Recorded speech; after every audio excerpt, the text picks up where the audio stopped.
Բարև ձեզ հարգելի հեռուստադիտողներ, եթերում Աբովյան Talk-ն է և ես, Արման Աբովյանը։ Այսօր խոսելու ենք երկու շատ կարևոր թեմաներից։ Իրան, ավելի ճիշտ Թուրքիա-Իրան փոխհարաբերությունների մասին, որոնք կարծես թե նոր, գիտեք, երանգ և շունչ են ստանում այն ագրեսիայի պարագայում, որին այսօր ենթարկվում է Իրանը։ Անպայման խոսելու ենք։ Երկրորդ թեման վերաբերվելու է զինանշանի, գերալդիկայի, գերբի, այն ամենի, ինչ ըստ էության մեզ խորհրդանշում է։ Եվ մեր առաջին հյուրն է թուրքագետ, պատմագիտության դոկտոր պրոֆեսոր Ռուբեն Մելքոնյանը։ Բարև ձեզ, պարոն Մելքոնյան։ Բարև ձեզ։ Շնորհակալություն, որ ընդունեցիք հրավերը Աբովյան Talk-ի եթերում քննարկել ինչու ոչ, հնչյուն արդիական խնդիրներից մեկը դա մեր սահմանների մոտ տեղի ունեցած գործընթացներն են։ Խոսքը Իրանի տարածքում կամ Իրանի հանդեպ կամ Իրանի շուրջ, պատերազմական իրավիճակի մասին է։ Տեսեք, այս ամենի շուրջ, երբ որ մենք քննարկումներ անցկացնում ենք, եթե չեմ սխալվում նախորդ քննարկման ժամանակ մենք ենթադրեցինք, ճիշտ դուք ենթադրեցիք, որ Թուրքիայի, մասով Իրանը-թուրքական ավելի ճիշտ փոխհարաբերությունների մասով Թուրքիան վարում է բավականին բալանսավորված քաղաքականություն, լավ այսպես անվանենք։ Մի կողմից միանշանակ տրամադրելով Միացյալ Նահանգներին, իր տարածքից հետախուզական տվյալներ, նվազագույնը Ինջիրլիկ ռազմաբազայում տեղակայված վերջին իմիջիայլոց տարածաշրջանում գործող ամերիկյան ռադարի միջոցով, բայց այնուամենայնիվ թուրքական, ասենք ասենք, Թուրքիայի թույլատրությամբ, տվյալներ մյուս կողմից տեսնում ենք բավականին կոշտ հակաիսրայելական արտահայտությունները նույն Էրդողանի, Հական Ֆիդանի եւ առհասարակ կան տվյալներ, որ Թուրքիան ծայրահեղ հետաքրքրված է, որ Իրանի շուրջ իրավիճակը գոնե մնա փոքր-ինչ վերահսկելի սահմաններում։ Ինչով է դա պայմանավորված։ Նախ շնորհակալություն հրավերի համար, պարոն Աբովյան, եթե փորձեմ այսպես մի քանի ռակուրսներով խնդիրը դիտարկել, նախ եւ առաջ պետք է տեսնենք, որ այստեղ բախվում է Թուրքիայի իմիջային խնդիրը ռեալ պոլիտիկի հետ։ Եվ եթե վերջից սկսենք, Թուրքիան ՆԱՏՕ-ի անդամ է, ԱՄՆ-ի դաշնակից է, եւ բնական կլիներ, որ նա պատերազմական իրավիճակում իր դաշնակցի հանդեպ որոշակի այսպես դրսևորումներ ունենար համապատասխան։ Բայց մենք տեսնում ենք, որ Թուրքիան կարողանում է պահպանել չեզոքություն կամ ճակերտավոր չեզոքություն, եւ Թուրքիայի այս պահվածքը նաեւ խարսխվում է նրանց արտաքին քաղաքական հայտնի բանաձևերից մեկում, որը այսպես թարգմանվում՝ սպասիր եւ տես ինչ է տեղի ունենում։ Այսինքն սպասիր, ըստ իրավիճակի որոշակի քայլեր արա եւ Թուրքիայի այսօրվա չեզոք պահվածքը կարող է դեպքերի փոփոխության պարագայում 180 աշճան փոխվել եւ ոչ միայն հռետորաբանությունը, այլև Թուրքիայի քայլերը։ Բայց այս պահին, երբ երևում է, որ Իրանը մեղմ ասած դիմադրում է, շատ արժանապատիվ, ապա Թուրքիայի կողմից շատ ագրեսիվ քայլեր, խնդրի մեջ այսպես ներթափանցելու փորձեր եւ այլն չեն արվում։ Բայց դրա հետ մեկտեղ նաեւ պետք է ասեմ, որ Թուրքիայում չի բացառվում անգամ էքսպերտային եւ քաղաքական շրջանակներում այսպիսի հնարավորության քննարկում, որ եթե հանկարծ Իրանում տեղի ունենան ավելի անկանխատեսելի զարգացումներ, ապա Թուրքիան կարող է դիտարկել բուֆերային գոտի ստեղծելու գաղափարը իր սահմաններին, իբրև թե անվտանգությունը ապահովելու համար։ Եվ սա թուրքական ձեռագիր է, որը իրականացրել է սկզբից Սիրիայի հանդեպ, Իրաքի հանդեպ եւ այլն, եւ այդ բուֆերային գոտի ստեղծումը դա ըստ էության թուրքական ծավալապաշտական քաղաքականության դրսևորումներից։ Եվ ինչ վերաբերում է իմիջային խնդրին, որը բախվում է այս ռեալ պոլիտիկի հետ, տեսեք, Թուրքիայում 2002 թվականից իշխանության է մի ուժ, որը ունի հստակ իսլամամետ նկարագիր։ Իսկ իսլամամետ նկարագիր ունենալու պարագայում եւ ընդհանրապես իսլամական աշխարհում Իսրայելի հանդեպ թշնամական լինելը կամ գոնե բարեկամական չլինելը դա ըստ էության աքսիոմատիկ ճշմարտություն է, այսինքն չի կարող լինել իսլամին հավատարիմ քաղաքական գործիչ կամ ուժ եւ գոնե մակերեսային մակարդակով չքննադատի Իսրայելին կամ իր հռետորաբանության մեջ չունենա հակահրեական, հակաիսրայելական որոշակի շեշտադրումներ։ Եվ Էրդողանը իր այս ամբողջ 20-ամյա եւ ավել քաղաքական գործունեության ընթացքում բազմիցս հանդես է եկել հակահրեական, հակաիսրայելական եւ քայլերով եւ հայտարարություններով, գիտեք, ամենասկանդալայինը Դավոսում նրա այսպես սկանդալներ Իսրայելի ղեկավարի Շիմոն Պերեսի հետ եւ այլ։ Եվ կլիներ զարմանալի, եթե այս պարագայում Էրդողանը հանկարծ ուրեմն պրո-իսրայելական ինչ-որ այսպես խոսույթ ունենար եւ այլ։ Այսինքն սա նաեւ թուրքական իմիջի խնդիրն է, որ ինքը պետք է հակաիսրայելական կամ քայլեր անի, կամ հայտարարություններ անի եւ այլ։ Եվ այս պարագայում պետք է մենք ցավոք սրտի խոստովանենք, որ Թուրքիային հաջողվում է համադրել իմիջային խնդիրները, ռեալպոլիտիկ խնդիրների հետ, իր դաշնակցային պարտավորությունները, իր անմիջական հարևան Իրանի հանդեպ իր պահվածքի հետ, եւ նաեւ այս ամեն ինչի կոնտեքստում մենք նաեւ պետք է փաստենք, որ Թուրքիան դիրքավորվում է որպես այս կոնֆլիկտի ամենահավանական կամ ամենաբնական միջնորդներից մեկը, որ եթե ի վերջո այս կոնֆլիկտը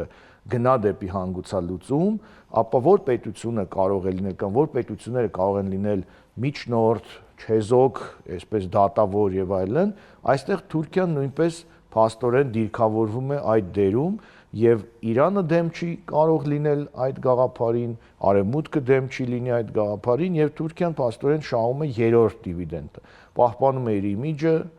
պահպանում է իր դաշնակցային հարաբերությունները եւ հարևանի հետ հարաբերությունները եւ դիրքավորվում է որպես տարածաշրջանային այնպիսի պետություն, որին կարող են կոնֆլիկտի տարբեր կողմերը դիմել կամ առնվազն դեմ չլինել, որպեսզի ինքը հանդես գա միջնորդական առաքելությամբ։ Հասկանալի է, բայց տեսեք, կան տվյալներ եւ օբյեկտիվ տվյալներ են, որ մի քանի անգամ Թուրքիայի արտգործնախարարությունը ու բացի այդ նույնիսկ Հական Ֆիդանը, Թուրքիայի այլ իրենց MIT կոչվող հետախուզական ծառայությունը մի քանի անգամ փորձել են դիմել կամ սենց ասենք, առաջարկով հանդես գալ նույն իրանական կողմին, որ եկեք մենք դառնանք միջնորդ, բայց Իրանը ընդգծված թուրքերին չի տեսնում այս փուլում միջնորդ։ Սա մեկ։ Երկրորդը, դուք ընդգծեցիք ծավալապաշտական քաղաքականությունը, որը կա եւ չմոռանանք Հայաստանի Հանրապետության ողջ տարածքը, սենց ասենք, այդ մտածածին կամ աննորմալ արևմտյան Ադրբեջանը անվանում ենք, Թուրքիայից է դուրս եկել, ոչ թե Ադրբեջանից։ Հիշենք, որ առաջին անգամ արևմտյան Ադրբեջանի մասով Թուրքիայում էր խոսացվում, չէ՞։ Առաջի կոնֆերանսը։ Այսինքն ծավալապաշտությունը մենակ Իրանի հետ կապված չի, արգելի հեռուստադիտողներ, այլ նաև Հայաստանի Հանրապետության տարածքի եւ հեղինակը Թուրքիան է, կատարողը Ադրբեջանը, հովանավորը Միացյալ Նահանգները եւ ըստ էության Իսրայելը։ Ինչի համար սա ընդգծում եմ, որ մենք հասկանանք ընդհանուր պատկերը։ Եվ այս պարագայում շատ կարևոր մի հարց։ Կհիշեք վստահաբար, պարոն Մելքոնյան, Էրդողանի արտահայտությունը օկուպացված Շուշիից, եթե չեմ սխալվում, որտեղ ակնարկելով նաև Իրանի տարածքներն էին հայտարարվում թուրքական կամ ադրբեջանական, ասեմ ավելին, Էրդողանը, ինձ կուղեք, եթե սխալվեմ, բայց վստահաբար այդ կարգի ինչ-որ բաներ հայտարարել, ասել էր, որ թուրքական սիրտը բաբախում է Թեբրիզում։ Հիմա սա ինչ է։ Հիմա շատ հետաքրքիր այսպես մի քննարկման նյութ եք ներկայացնում, պարոն Աբովյան, եւ փորձեմ արագ դրանց արձագանքել։ Երբ որ ասում եմ, որ Թուրքիան դիրքավորվում է որպես միջնորդ այս կոնֆլիկտում եւ Իրանի համար միգուցե ինչ որ պարագայում կարող է ընդունելի լինել, դա մենք պետք է ընկալենք, որ Իրանը կարող է դիտարկել չարիքներից փոքրագույն, այսինքն ով կարող է լինել միջնորդ։ Բայց այնուամենայնիվ որպես չարիք։ Միանշանակ։ Հիմա գանք այս պարզապես թրքասիրությունը ոնց որ տրենդ է դառնում որոշների մոտ։ Փորձենք, ուրեմն հիմա փորձենք այս նույն հարցը դիտարկել այդ նույն իմիջի հակառակ կողմ։ Ուրեմն տեսեք, իսլամական աշխարհում կամ իսլամադավան պետությունների որոշակի շրջանակներում Թուրքիան ընկալվում է որպես ոչ անկեղծ իսլամական համերաշխության կողմնակից։ Ինչու, որովհետև Թուրքիան փաստացի, ուրեմն դե յուրե ԱՄՆ-ի դաշնակիցն է եւ փաստացի Իսրայելի հետ նույնպես ունի, կարելի ասել, քողարկված դաշնակցային ջերմ հարաբերություններ եւ անգամ չնայած Էրդողանի հայհոյանքների դեպի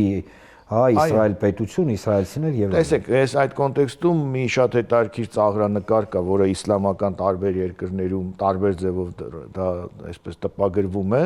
որ Էրդողանը մի կողմից հայոյում է Իսրայելին, մի ձեռքով հայոյում է Իսրայելին, մյուս ձեռքով պայմանագիր է ստորագրում Իսրայելի հետ։ Էրդողանը դիմակով է իսլամական եւ դիմակը բացում է ստակը իսրայելական դրոշով Էրդողանի նկարն։ Այսինքն իսլամական աշխարհում, այդ թվում եւ Իրանում Էրդողանի հանդեպ Էրդողանի այսպես իսլամական համերաշխության եւ իսլամի պաշտպանը լինելու այս կերպարը իմիջը լրջորեն կասկածի տակ է։ Երկրորդ հանգամանքը, որը այդ իմիջին գումարում է նաև իրական քաղաքական որոշակի խնդիրներ, դա ոչ մեկիս համար գաղտնիք չէ, Իսրայելի եւ Ադրբեջանի շատ ջերմ ռազմավարական հարաբերություններն են։ Մեր մեկ ասում է, այնտեղ ջերմել չի, այնտեղ այո, դաշնակցային հարաբերություններն են։ Իսկ երբ որ դիտարկում ենք, թե ինչ է Ադրբեջանը Թուրքիայի համար, ինչպիսի պետություն է, եւ ինչ իրար հետ կապող իրավաքաղաքական պայմանագրեր եւ այլն կան, ապա առնվազն այդ Թուրքիայի իմիջը ոչ հակաիսրայելական, ել ավելի է ստվերվում, որովհետեւ փաստ է, որ Իսրայելի հետ դաշնակցում է Թուրքիայի ամենամտերիմ դաշնակից եղբայրական երկիր Ադրբեջանը։ Եվ երրորդ հանգամանքը, երբ որ ես ասացի ծավալապաշտություն Իրանի հանդեպ, տեսեք, սա ունի իր հստակ դրսևորումները անգամ ոչ միայն քաղաքական, այլև գեղարվեստական, եթե այսպես ասեմ, եւ այն մեջբերումը, որ դուք իրավացի հիշեցիք, դա մեջբերում էր գեղարվեստական գրականությունից, երբ Էրդողանը ասմունքեց մի բանաստեղծություն, որում խորը ցավ էր հայտնվում, որ Ադրբեջանը, այսպես կոչված, կիսված է Արաքսով եւ Ադրբեջանի մի հատվածը իբրև թե մնացել է Արաքսից այն կողմ, այսինքն Իրանում եւ Իրանի մի հսկայական հատված Թավրիզ մայրաքաղաքով հռչակվում է Ադրբեջան եւ կա ինչպես մեր հանդեպ ասում են արևմտյան Ադրբեջան, այնպես էլ հյուսիսային հարավային Ադրբեջանների այսպես խնդիր կա, որ մի րոպե, փասեն ներողություն, որ ընդհատում եմ, քոչվոր թրքալեզու ցեղերը, որոնք հայտնվել են մեր տարածաշրջանում պատմական առումով մի քանի 100 տարի առաջ, ունեն հավակնությունները ըստ էության բոլոր պետությունների, իրենց հարևանների։ Եվ դա ծավալապաշտական է եւ պայմանական մենք որպես բնիկ ապրողներ, իրանցիները, վրացիները,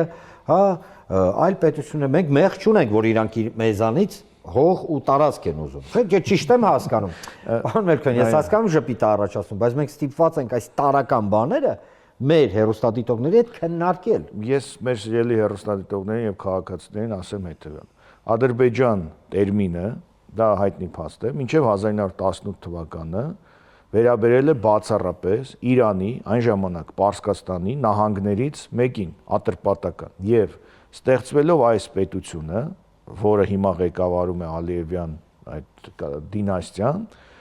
այդ անունը հարևան երկրի նահանգի անունը վերցրել են որպես իրենց պետության անուն։ Դա որպեսզի մեր հասարակությունը հասկանա, ասես ստեղծվի մի պետություն եւ պետության անուն դնեն, ասենք Գեղարքունիք, վերցնեն մեր նահանգներից մեկի անունը, մարզի եւ դնեն իրենց պետության։ Հետագայում այդ կեղծիքի վրա ձևավորվել է կիսված Ադրբեջանի գաղափարը, որ իբրև թե Ադրբեջանի մի հատված մնացել է Իրանում, հյուսիսային Ադրբեջան, հարավային Ադրբեջան այդ այսպես ընկալումները։ Հետևաբար, երբ որ Հայաստանում ասում են մի ասեք արևմտյան Հայաստան, որ Ադրբեջանում էլ չասեն արևմտյան Ադրբեջան Հայաստանի հանդեպ, ապա ինչ պետք է պատասխանեն, թե ինչու է Ադրբեջանում գրեթե պետական մակարդակով Իրանի հանդեպ տարածքային պահանջի գեներացում հասարակության մեջ եւ ինչպես ասացի, անգամ գեղարվեստական գրականության մեջ։ Դուք պատկերացրեք, ինչքան պետք է այդ գաղափարը տարածված լինի, որ մեր հողերը մնացել են Իրանի տարածքում, որ այդ ամենը տեղ գտնի ադրբեջանական, այսպես կոչված կարոտի գրականության մեջ։ Այնպես որ հիմա երբ որ մեզ մեղադրում են, ասում են ինչու եք հիշում Վանը, Մուշը, Արարատը եւ այլն, դա ոչ միայն ինքնին սխալ է, այլև դա այս տարածաշրջանի իրողություններից լիովին դուրս երևույթ է։ Եվ այս նույն հանգամանքի շուրջ խոսելիս Իրանի հանդեպ տարածքային հավակնությունները Ադրբեջանում այդ հավակնությունները գեներացվող նաև հասարակական կազմակերպություններ կան, պատմական թեզեր կան, իբրև թե գիտական աշխատություններ կան, եւ այս կոնտեքստում դուք տեսնում եք Իրանի ռետորաբանության երբեմն կոշտ դրսևորումները Ադրբեջանի հանդեպ այս պատերազմական գործողությունների կոնտեքստում։ Եվ երբ որ սա նայում ենք, թուրքական իմիջը, Թուրքիայի իմիջը որպես իբրև թե չեզոք եւ իբրև թե հակաիսրայելական դիրքորոշում ունեցող էականորեն ստվերվում է նաեւ այս Ադրբեջանի հանգամանքով։ Այնպես որ խնդիրը բավական բարդ է եւ ես առիթ ունեցել եմ ասելու, որ եթե հանկարծ Աստված չանի Իրանը իրոք թուլանա եւ Իրանում ինչը քիչ հավանական է շատ լուրջ, այսպես տեկտոնական շարժեր լինեն պետության մասնատման հետ կապված, ուրեմն առաջին պետությունը, որը հատելու է Իրանի պետական սահմանը եւ անի ռազմական ագրեսիա, դա լինելու է Ադրբեջանը։ Առաջին պետությունը, որովհետեւ այդ պետությունում է Իրանի հանդեպ ծավալապաշտությունը դրված պետական մակարդակի վրա, քաղաքական խոսույթում, հասարակական եւ գեղարվեստական գրականության մեջ։ Շնորհակալություն, շատ ճիշտ մեջբերում արեցիք, պարզապես հարգելի հեռուստադիտողներ, տեսեք Ադրբեջանի, մի պահ Իրանից այս կողմ գանք, Ադրբեջանի ծավալապաշտական վերաբերմունքը դեպի մեզ գեներացվում է ոչ թե նրանից, որ մենք հիշում ենք, որ մեր տունը մեր ձեռից խլել են, մեզ կոտորել են, դրանից չի, ով դա պնդում է, ինքը վստահաբար պաշտպանում է Ադրբեջանի հակահայկական քաղաքականությունը, այլ կերպ չի կարելի բացատրել։ Եթե ինչ-որ մեկը ասում է, մի ասեք, օրինակ, չգիտեմ, արևմտյան Հայաստան, թե չէ իրանք ասեն արևմտյան Ադրբեջան, ներողություն, արևմտյան Հայաստանը մեր տունն է, արևմտյան Ադրբեջանը քաղաքագիտական հիմարություն է, որը միս ու արյուն է ստանում։ Այո, պարոն Աբովյան, մի բան էլ եթե թույլ տաք հավելեմ, տեսեք, մենք գիտենք, թե Իրանը ինչպիսի ագրեսիվ կարելի ասել վերաբերմունք ունի այսպես կոչված Զանգեզուրի միջանցք կոչված այդ երևույթի հանդեպ, որ հիմա անվանվում է թրիփ, ոմանք նույնիսկ դա ներկայացնում են որպես բարիք եւ այլն, ես ուղղակի այսպես լինելով արևելագիտության ներկայացուցիչ թուրքայցեն չեմ կարող որևէ կերպ ընդունել, որ Զանգեզուրի միջանցք կամ թրիփ կոչվածի մեջ կարող է լինել մեղմ ինչ-որ հայասիրական, տնտեսական միայն նպատակներ, այլ դա քողարկված պանթուրքիզմ եւ գլոբալ թուրքական շահերը չեն։ Բայց դա դնենք մի կողմ։ Հիմա ինչու է Իրանը հատկապես ագրեսիվ արտահայտվում Զանգեզուրի միջանցքի հետ կապված, ասելով, որ դա իր համար անթույլատրելի է։ Ոչ թե հանուն հայերի, ոչ թե հանուն Հայաստան, որովհետև այդ նույն երևույթը կապված է մեր քիչ առաջ խոսացած երևույթի հետ։ Եթե Զանգեզուրի միջանցքը կյանքի է կոչվում, ապա կյանքի է կոչվում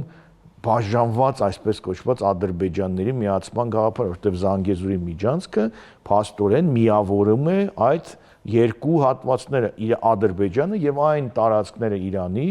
որի հանդեպ Ադրբեջանն ունի բացահայտ տարածքային հավակնություններ։ Հետևաբար պետք է նաև այստեղ տեսնել, թե ինչու է Իրանի հանդեպ, Իրանի համար Զանգեզուրի միջանցքի այդ գոյությունը կարմիր գիծ, որովհետև պայմանավորված է ահա այս ամբողջ կոնտեքստի հետ։ Շնորհակալություն, պարոն Մելքոնյան։ Ես եմ շնորհակալ։ Անավարտ զրույցեր, կարծում եմ, որ մոտակա ժամանակ անպայման պետք է հանդիպել մեզ եւս 1 կամ 2 կամ որքան պետք է անգամ եւ ի վերջո հասկանալ որտեղ է մանիպուլյացիան, որտեղ է ճիշտը, որտեղ է թուրքը, որտեղ է ադրբեջանցին, որտեղ է իրանցին եւ որտեղ ենք ի վերջո մենք։ Շնորհակալություն, հիշեցնեմ ձեզ, հարգելի հեռուստադիտողներ, որ այսօր չափազանց հետաքրքիր զրույց տարա թուրքագետ, պատմագիտության դոկտոր պրոֆեսոր Ռուբեն Մելքոնյանի հետ։ Շնորհակալություն։ Ես եմ շնորհակալ շատ, պարոն Աբովյան։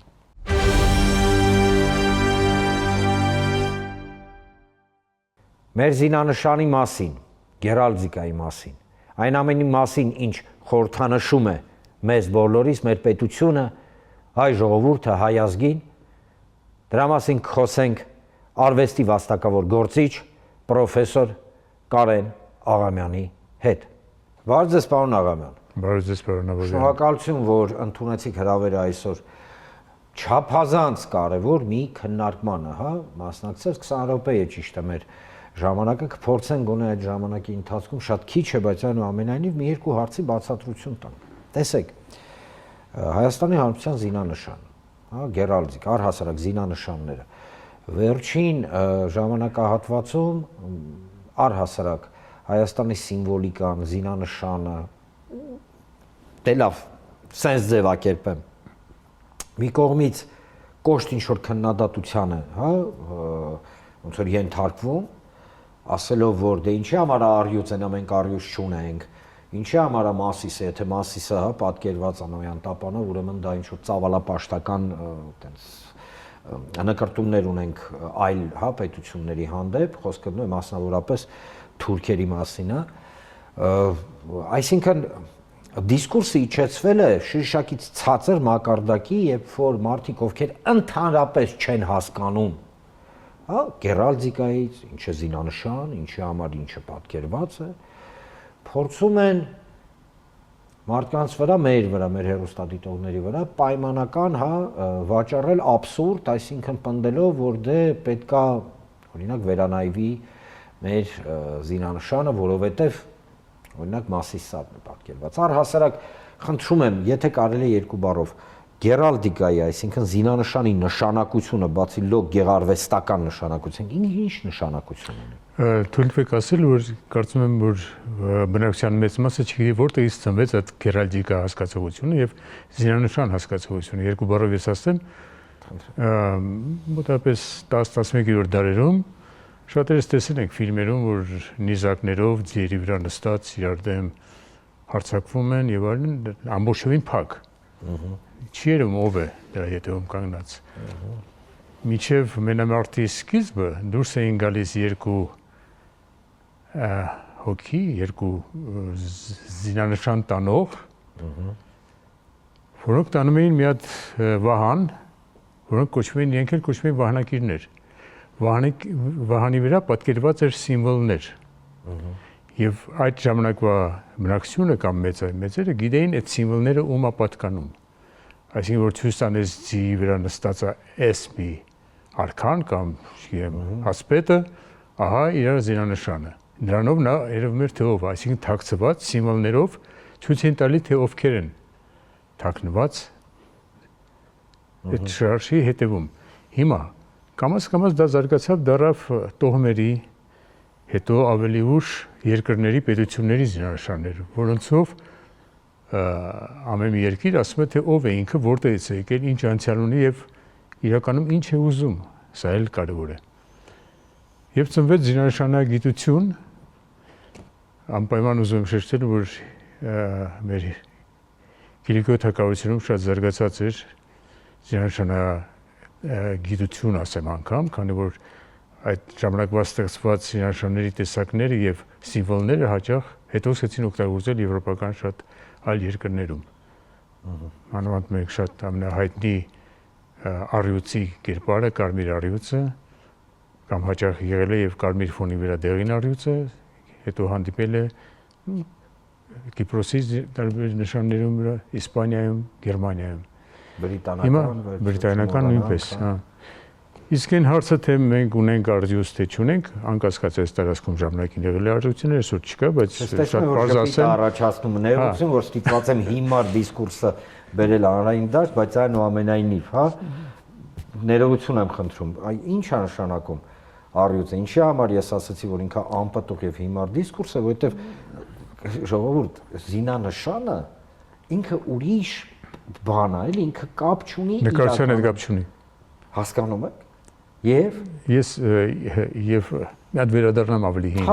Գալի է, ունեք 1992 թիվ։ Հայտարարվել էր մրցույթ անկախ Հայաստանի զինանշանի համար։ Ուղղակի հայտարարվել էր։ Ահա դուք հանձնաժողովի անդամ եք։ Ես հանձնաժողովի եւ ես կարծեմ շատ կարևոր է։ Ստատիտորներ, հանձնաժողովի անդամ պարոն Կարեն Աղամյանը, թանկ, ոնց ասում են, եւ հայտարարվել էր մրցույթ, մրցույթին մասնակցեցին տարբեր նկարիչներ, դիզայներներ եւ ճարտարապետներ եւ սովորական այլ անձինք, որոնք երևի նկարիչ չէին, ասենք թե։ Բայց ուրեմն շատ խիստ էս մասին մտածենք հիմա։ Մրցույթի արդյունքում հավաքվեց 150 աշխատանք, ժող ստեղծագործողների տանը բացվեց ցուցահանդես, փակ ցուցահանդես։ Հանձնաժողովը 7 հոգեր, ինչքան ես եմ հիշում, ակադեմիայից կային պատմաբաններ, գիտնականներ, ինչքան ես հիշում եմ, հազարովի նախագահ Վազգեն Մանուկյանն էր, եթե չեմ սխալվում, ինչքան արտենացել է ինքներ։ Եվ հազարով նայելուց հետո հավաքվեց մի սենյակում, որպեսզի քննարկվի եւ արդյունքներին հասնի, ոչինչ չստացվեց, որտեվ ներկայացված էր մի մասը կարելի էր բաժանել 3 մասի։ Առաջի հանրապետության 2018-20 թվականի ժամանակվա գերբը, դրա տարբերակները, խորհրդային Հայաստանի գերբի տարբերակները եւ մի խումբ կար, որ լրիվ նոր բաներ, լոգոտիպերի նման ինչ-որ բաներ էին արել, հազարովը կիսվեց 3 մասի, ես մնացի 4 մասի միջալոց եւ հիմա շատ հպարտ եմ դրանով։ Մի մասը որ պետք է լսի սովետականի տարբերակը, մյուսը են։ Ես ասացի, որ այսպես մրցույթ հարտադրել չի կարելի, քանի որ սա նկարչություն չի։ Ես այն ժամանակ դիզայնի ամբիոնի վարիչն էի ակադեմիայում այսօրվա, բայց ես չմասնակցեցի, որտեղ նման մրցույթ չի կարելի հայտարարել։ Պետությունը պետք է ասի, ես հայտարարում եմ մեր երկրի զինանշանը, մեր պետության զինանշանը, որի վրա պետք է լինեն այս բաղադրիչ մասերը։ Իսկ ինչ պրինցիպներով, ինչ սկզբունքներով։ Սա արդեն պետք է քաղաքագետները, գիտնականները, պատմաբանները որոշեն, որ մեր երկրի դեմքը ինչից է բաղկացած։ Նկարագրեն։ Հատուկ նկարագրման անգամ տերմին կա, բլազոն կոչված, հերալդիկայի, որպես գիտություն, դրա մեջ այդ տերմինն էլ կա, թե նկարագրվում է ինչից է բաղկացած, բաղադրիչ մասերը ինչից են բաղկացած գերբի։ Եվ հետո հայտարարեին, այս նկարագրով ով կստեղծի ավելի լավ զինանշան։ Դա չէր արել եւ թողնվել էր փաստորեն։ Բայց այնուամենայնիվ զինանշանը շատ է նմանվում առաջին հանրապետության զինանշանին։ Դրա պատմությունը պատմեմ, հետերգի։ Քանի որ ոչինչ չեղավ, հայտարարվեց երկրորդ փուլը, երկրորդ փուլին ներկայացվեց արդեն 200 աշխատանք։ Ազգային պատկերասրահում նույն ձևի ցուցադրություն եղավ, որպեսզի հակիրճ լինեմ, արդյունքը եղավ նույնը։ Ոչ մի բան չորոշվեց։ Մի քանի օր հետո այցելեց Լևոն Տեր-Պետրոսյանը եւ մատը դրեց մի պատկերի վրա, որը իմ կարծիքով եւս ամենալավ իրականացված գործն էր, Ռուբեն Ղևոնդյանի հեղինակած գործը։ Եվ դա տարան ազգային ժողով, հետո ինչ եղավ, չգիտեմ։ Հետո հայտնվեց այս զինանշանը, իսկ ավելի ուշ հայտնվեցին 5-6 տարբերակներ, դրա մասին շատ երկար կարելի է խոսել, բայց այսօրվա թեմայի մեջ սա չմտցնենք։ Մենք անպայման իհարկե առիթ կունենանք, պարոն Աղամյան, ավելի խորքային շատ հետաքրքիր, անկեղծ եմ ասում, հա, այդ պատմությունը, սա պատմությունը բարձր իմանալ։ Մենք պարտավոր ենք հիշենք, բայց այստեղ մի կիրառական հարց է ուզում տայի։ Տեսեք, Արարատ լեռն է պատկերված մեր զինանշանի վրա։ Ոմանք դեմ են, որ Հայաստանի Հանրապետության զինանշանի վրա պատկերված լինի Արարատ լեռը, հաշվի առնելով, որ իբր դա ինչ-որ մի ծավալապաշտական, հա, մեր կողմից ինչ-որ արտահայտություն է, պրետենզիա եւ այլն եւ այլն։ Բացի դրանից թուրը, բացի դրանից շղթան, որը, հա, ջարդված է եւ այլն։ Եթե վերցնենք եւ փորձենք մասնագետի հայացքով նայել զինանշանին։ Ես չեմ ասում լավն է, վատն է, քիչ է, շատ է, դա չի խնդիրը։ Այ ինչ ըստ ձեզ հա մեսիջներ կա մեր զինանշանում։ Շատ ցավոտ հարց եք տալիս, ինձ համար համենայն դեպս, որովհետև թե ինչ մեսիջներ կան, բազմաթիվ բացասական մեսիջներ կան։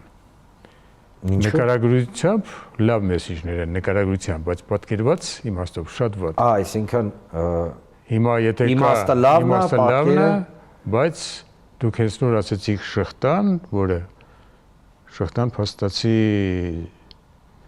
մեր սուրը շղթայակապը, Սա արդեն վատ նշան է։ Բայց ես չխորանամ, ես շատ երկար պատմություն է։ Այո։ Սուրը ծայր չունի նույնպես վատ նշան է։ Արարատ լեռը մեր սիմվոլն է, մեր ազգի, ինչ ասեմ, էությունն ասեմ, թե ոչ մեր սիմվոլն է, ավելի մեծ սրբություն, որպես պատկեր ես չգիտեմ։ Այդ իմաստով իհարկե Արարատը շատ տեղին է։ Եվ պետք է լինի։ Եվ պետք է լինի, եւ կա, եւ դարերով եղել է նշանված, այդ նշանը շատ են օգտագործել, մենք միշտ օգտագործել ենք։ Իսկ ինչպես նշեցիք վահանակիրները, առյուծը կամ արծիվը, դրանք ընդհանրապես վահանակիրներ են։ Ես պատմեցի պատմություն, թե ինչպես է։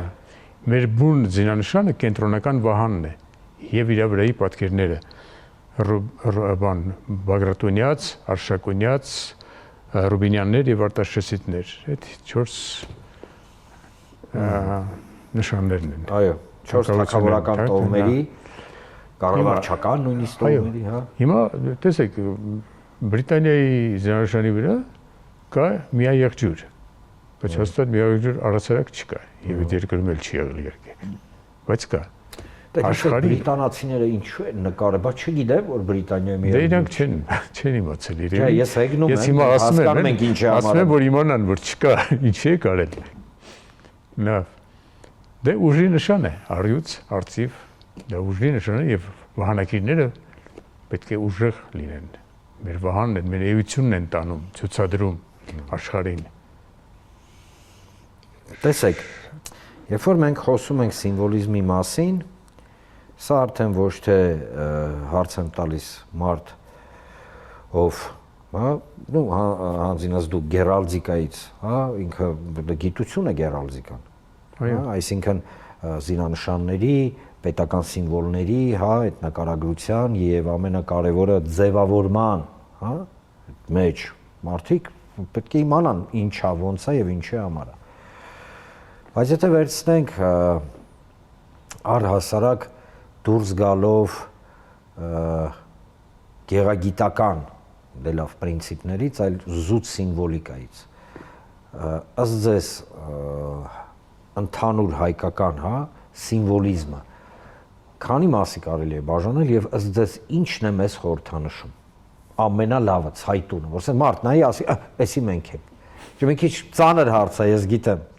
Ծանր հարց է, պատասխանատու հարց է։ Մի բան հիշեմ, մի փոքր շեղվելով, Կոնֆուցիոս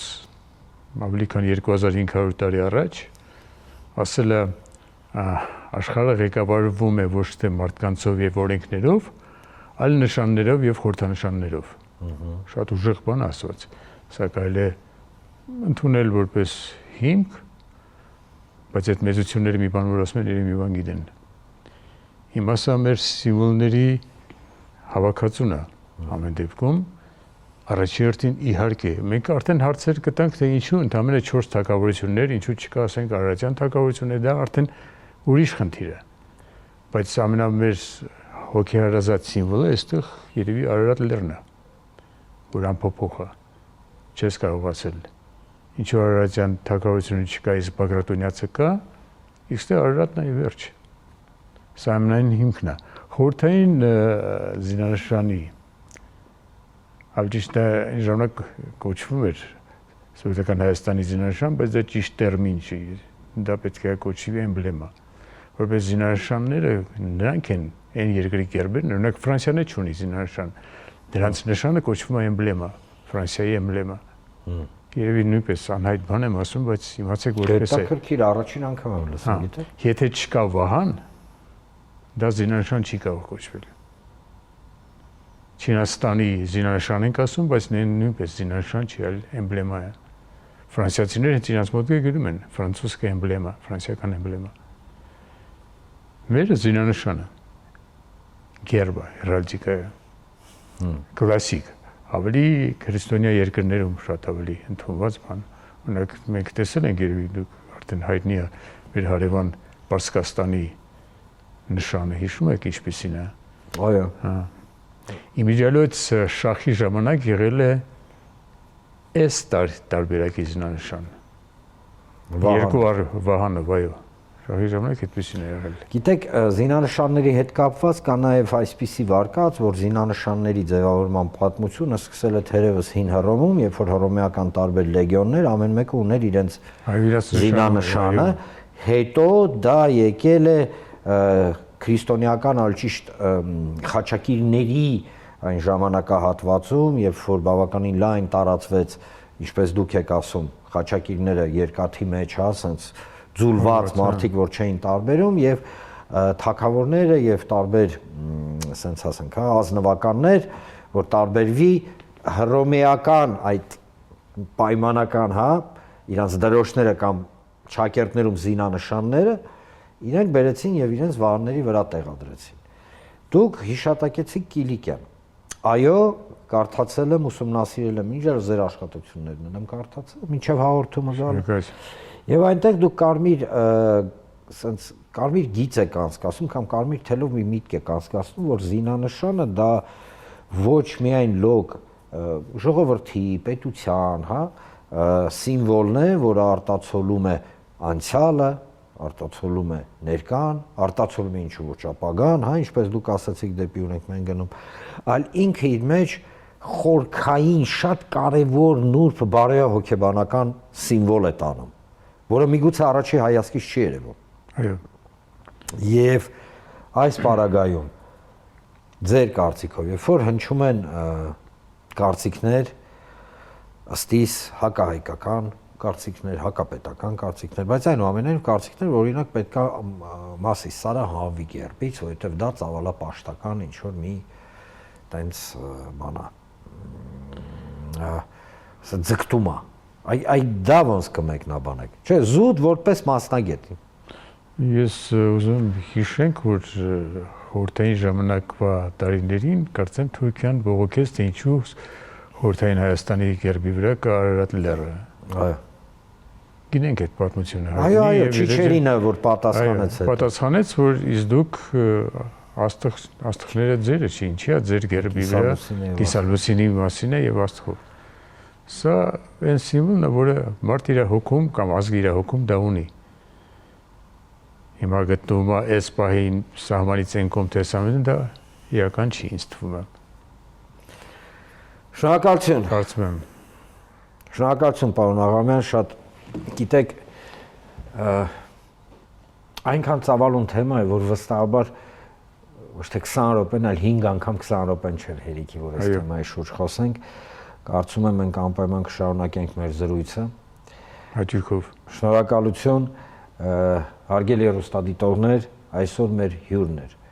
Տոկիոյի ASCA International համալսարանի պատվավոր պրոֆեսոր, Ռուսաստանի գեղարվեստի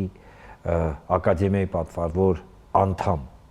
արվեստի վաստակավոր գործիչ պրոֆեսոր Կարեն Աղամյանն էր։ Հատուկ ես գիտեմ պրոֆեսորը դեմ էր, բայց ես հատուկ բոլոր կոչումները ասեցի, որովհետև իրականում մեզ համար շատ կարևոր է, որ բացի նրանից, որ դուք փայլուն մասնագետ եք, այլ նաև միջազգային առումով այս ամբողջ գործընթացների ներքո նաև ընդունված ես ինչու ոչ հեղինակություն եք։ Շնորհակալություն, ես եմ շնորհակալ։ Դե ինչ, հարգելի հեռուստադիտողներ, լսեցինք մեր հյուրերին եւ թե պարոն Մելքոնյանը, թե պարոն Աղամյանը շատ կարևոր մի միտք էին իրենց հարցազրույցի ընթացքում հնչեցնում, այն որ այո, բացի տարածքների, բացի sense ֆինանսական, ինչ որ ռեսուրսային, տնտեսական, հա, պայքարներից, կռիվներից եւ պատերազմներից հիմքում ամեն ինչի ընկած է ինքնության, կրկնում եմ, ինքնության պայքարը, այսինքն ինքնության պահպանման պայքարը։ Այստեղ պետք է հասկանալ շատ կարևոր մի բան, որ թե իրանա-թուրքական, հա, կամ իրանա-ադրբեջանական հարաբերություններում այո շատ սուր է կանգնած ինքնության խնդիրը հենց իրանցիների կողմից, որովհետև այո իրանցիների տարածքին են հավակնում թուրքերը եւ ադրբեջանցիները։ Եվ թե մեր զինանշանի պատմությունը, որը ըստ էության մեր ինքնության, հա, արտացոլումն է, արգասիքն է, այս ամենը մեզ համար որպես ժողովուրդ, ազգ եւ ամենակարևորը պետություն ունի կարևորագույն նշանակություն։ կարևորագույն։ Եվ կարևորագույն նշանակություն ունի նաև այն պարագայում, ինչ միջավայրում ենք մենք ուզում ապրել։ Վերջին օրերին հաճախ է խոսվում խաղաղության մասին։ Առաջարկ Հայաստանի դոկտրինի ներքո ձևավորված, երաշխավորված խաղաղության կոնցեպտը բավականին մեծ քննարկման առարկա է դարձել։ Քննարկում են բոլորը եւ պետք է, գիտեք, ընդունել, որ այո, երաշխավորված խաղաղության դոկտրինը, կոնցեպտը, տեսլականը ինքը դարձել է գրեթե քննարկման ամենակարևորագույն թեմաներից մեկը թե ընդդիմության, թե իշխանության պարագայում։ Բայց այստեղ մեկ այլ բան էի ուզում ասեի, որը կարծում եմ միանգամից մեզ համար բոլորիս հասկանալի կդարձնի դիսկուրսի իրական ուղղությունը։ Վերջին օրերին հաճախակի լսում եմ մի աբսուրդ, ցավոք ստիպված եմ արձանագրել, որ դա աբսուրդ է, երբ որ մեզ փորձում են համոզել, որ երաշխավորված խաղաղությունը լավ բան չի, որ եթե խաղաղությունը երաշխավորված, ապա դա խաղաղություն չի, որովհետև ինքը պահանջում է երաշխավորներ եւ այլն եւ այլն։ Եկեք հասկանանք ինչ է Իրանից ներկայացնում խաղաղությունը։ Խաղաղությունը դա նա չի, երբ որ չեն կրակում սահմանին։ Օրինակ համեմատության համար, հիվանդությունը նա չի, երբ որ մարդ չի հազում, Հիմա մեկը կարող ասի, նա մարդ չի հազում, ուրեմն ինքը խնդիրներ չունի, ինքը հիվանդ չի։ Ոչ։ Այսինքն վիզուալ արտահայտությունները կամ վիզուալ գործընթացի, արգասիքները իրենք չեն կարող լինել չափանիշ, որ օրինակ խաղաղությունը։ Երբ որ ասում են դե տեսեք սահմաններին չեն կրակում, ծնողները զինվորների հանգիստ կարան քնեն, դա իհարկե շատ լավ է, բայց դա բնավ չի նշանակում, որ խաղաղություն է եկել։ Մեկ ամիս առաջ Իրանի սահմանին էլ չէին կրակում։ Խաղաղությունը դա ոչ թե սահմանին չկրակելն է, այլ դա պայմաններ ստեղծելն է, երբ սահմանին թշնամին կամ այն աշխարհաքաղաքական կենտրոնը տվյալ դեպքում Ադրբեջանը, չի կրակում ոչ թե նրանից, որ չի ուզում, կամ ոչ թե նրանից, որ ինքը ինչ ուզում է իրեն առանց կրակոց կապուց սկուտեղի վրա, բերում եւ մատուցում են, իսկ Ադրբեջանի մասին է։ Այլ չի կրակում, որովհետեւ կան գործոններ, որոնք իրեն թույլ չեն տա խախտել խաղաղությունը։ Եվ մեզ այսօր փորձում են համոզել, որ այդ գործոնները շատ վատ բան է։ Որ այդ գործոնները վատ է, որ առհասարակ երաշխավորված խաղաղությունը վատ է, կամ մի աբսուրդ էին ասում էին անվտանգության ամենակարևոր գործոնը խաղաղությունն է։ Բարև ձեզ, ոնց որ ասես, չգիտեմ, արևի գործունեության ամենակարևոր, բաղադրիչը դա այն է, որ ինքը լույս ու տաքություն է տալի, ինչ։ Այսինքն դա լուծում չի։ Եվ երբ որ մենք խոսում ենք երաշխավորված խաղաղության մասին, եկեք մի պահ Իրանը հիշենք։ Իրանը, որը ունի 90 միլիոն բնակչություն, որը պատերազմում է շատ էֆեկտիվ, որը ունի զինված ուժեր, որը իրականում այսօրվա դրությամբ կարողանում է ոչ թե, գիտեք, հաղթել, այլ նվազագույնը պատերազմի ընթացքում նախաձեռնությունը իր ձեռքը վերցնել, նույնիսկ Իրանն է պնդում, որ իրեն պետք է երաշխավորված խաղաղություն։ Այդ ինչի համար է Իրանը այդքան խելք չունի, որ երաշխավորված խաղաղություն է ուզում։ Ոչ, շատ էլ լավ խելք էլ ունի, պատմական հիշողություն էլ ունի, քաղաքագիտական հաշվարկներ էլ ունի։ Հենց այդ պատճառով է պնդում եւ պահանջում, որ պետք է լինի երաշխավորված խաղաղություն, այլ ոչ թե թշնամու հետ ստորագրած մի փաստաթուղթ, որը 2 կոպեկ չարժի, եթե տակը չկա կոմպոնենտ, որը թույլ չի տա այդ պայմանագիրը խախտել։ Հարց եմ տալի բոլոր նրանց, ովքեր դեմ են երաշխավորված խաղաղությանը։ Գնացիք Ադրբեջանցու հետ ինչ-որ մի թուղթ ստորագրեցիք, օրինակ անունը դրեցիք խաղաղության պայմանագիր։ Եկաք ստե գովազդեցիք, ձեզ պատրեցիք, մեջտեղ վերջ խաղաղություն եք բերել։ Վաղը Ադրբեջանը խախտում է։ Ինչ եք անելու։ Ոնց եք ստիպելու Ադրբեջանին, որ կատարի ձեր հետ ստորագրած խաղաղության պայմանագիրը, որ կրկին չսկսի կրակել սահմանին, որ կրկին չսկսի մեր հայրենիքի մասնիկները կտոր կծելով տանել, ինչ եք անելու։ Թե ձեր երաշխիքը Հայաստան Էրդողանի եւ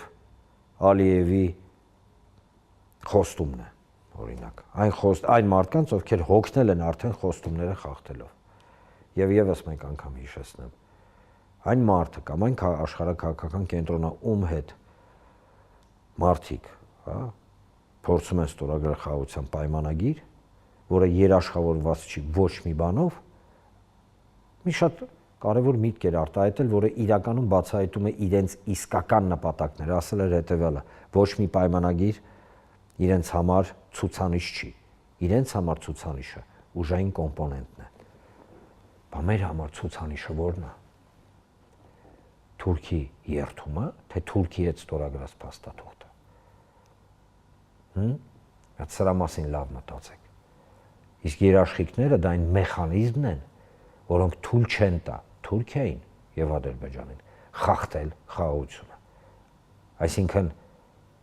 միայն երաշխավորված խաղաղության պարագայում կարող է լինել խաղաղություն։ Մնացածը ընդհանրապես թուրքերի եւ ադրբեջանցիների կողմից հակահայկական նարատիվների իրականացումն է։ Հարց տվեք ձեզ. ում է ձեռնտու, որ խաղաղությունը չլինի երաշխավորված։ Ում։ Թուրքիային եւ Ադրբեջանին։ Ում է ձեռնտու, որ խաղաղությունը լինի երաշխավորված։ Այո, մեզ։ Ինչպես է դա երաշխավոր, այդ process-ը ինչպես է լինելու, այդ երաշխավորված խաղաղությունը ինչպես է լինելու, դա արդեն շատ լայն եւ ծավալուն աշխատանքի արդյունք է։ Բայց այդ աշխատանքը կլինի եւ այդ արդյունքներին մենք կհասնենք։ Չկասկածեք, հարգելի հեռուստադիտողներ, խաղաղություն լինելու է։ Իսկական խաղաղություն, երաշխավորված խաղաղություն։ Եթերում Աբովյան Թոքներ եւ ես Արման Աբովյանը կհանդիպենք հաջորդ անգամ։